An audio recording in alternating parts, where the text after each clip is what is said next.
Assalamualaikum warahmatullahi wabarakatuh. Perkenalkan, nama saya Gesra Kesari, NIM 2018 143 450. Di sini saya akan menjelaskan materi tentang penyusunan bahan ajar sesuai dengan model dan metode pembelajaran. Pertama, kita harus mengetahui apa itu bahan ajar. Nah, jadi bahan ajar itu merupakan suatu bahan atau materi pelajaran yang disusun secara sistematis yang digunakan guru dan siswa dalam pembelajaran untuk mencapai tujuan yang diharapkan. Dan sebagai pendidik, sudah menjadi kewajiban untuk menyiapkan bahan ajar. Biasanya, pendidik menggunakan beragam metode agar semua siswa dapat lebih mudah dalam menerima materi. Nah, untuk melancarkan proses belajar, pendidik pun juga bisa menggunakan berbagai macam media untuk menjelaskan materi. Ajar juga banyak sekali jenisnya, mulai dari bahan ajar cetak, audio, visual, dan multimedia interaktif. Nah, selanjutnya langkah-langkah pemilihan bahan ajar. Yang pertama, kita harus mengidentifikasi aspek-aspek yang terdapat dalam standar kompetensi dan kompetensi dasar.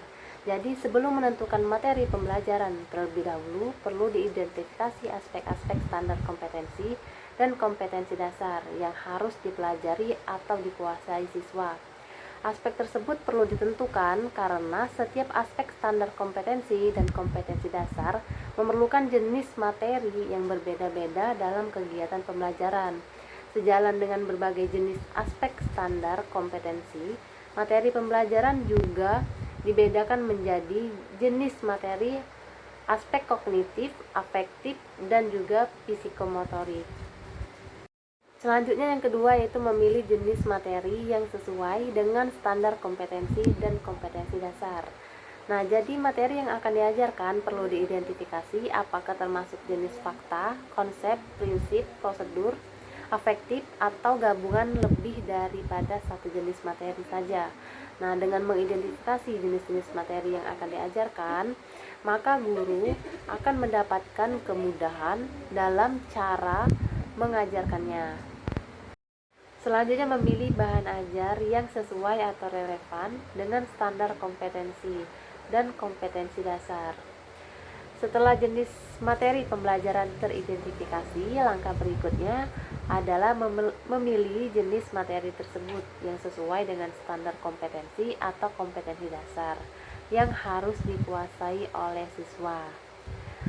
Identifikasi jenis materi pembelajaran juga penting untuk keperluan mengajarkannya, sebab setiap jenis materi pembelajaran memerlukan strategi pembelajaran atau metode, media, dan sistem evaluasi atau penilaian yang berbeda-beda. Yang terakhir yaitu memilih sumber bahan ajar. Nah, jadi setelah jenis materi ditentukan, langkah berikutnya kita harus menentukan sumber bahan ajar. Materi pembelajaran atau bahan ajar dapat kita temukan dari berbagai sumber seperti buku-buku pelajaran, majalah, jurnal, koran, internet, media audiovisual, dan masih banyak lagi. Nah, jadi selanjutnya kita harus mengetahui apa sih pemanfaatan bahan ajar. Jadi, bahan ajar akan bermanfaat maksimal apabila dilaksanakan oleh dua pihak, yaitu guru dan juga siswa. Dengan menggunakan dua strategi penyampaian bahan ajar oleh guru dan juga strategi mempelajari bahan ajar oleh siswa. Nah, yang pertama yaitu strategi penyampaian bahan ajar oleh guru. Jadi, strategi penyampaian bahan ajar oleh guru diantaranya ada strategi urutan penyampaian simultan, yang kedua ada strategi urutan penyampaian suksesif, yang ketiga strategi penyampaian fakta, yang keempat ada strategi penyampaian konsep, yang selanjutnya strategi penyampaian materi pembelajaran prinsip, dan strategi penyampaian prosedur. Dan yang kedua yaitu strategi mempelajari bahan ajar oleh siswa. Ditinjau dari guru, perlakuan atau treatment terhadap materi pembelajaran berupa kegiatan guru menyampaikan atau mengajarkan kepada siswa. Sebaliknya, ditinjau dari segi siswa, perlakuan terhadap materi pembelajaran berupa mempelajari atau berinteraksi dengan materi pembelajaran. Secara khusus, dalam mempelajari materi pembelajaran, kegiatan siswa dapat dikelompokkan menjadi 4, yaitu menghafal, menggunakan, menemukan, dan memilih.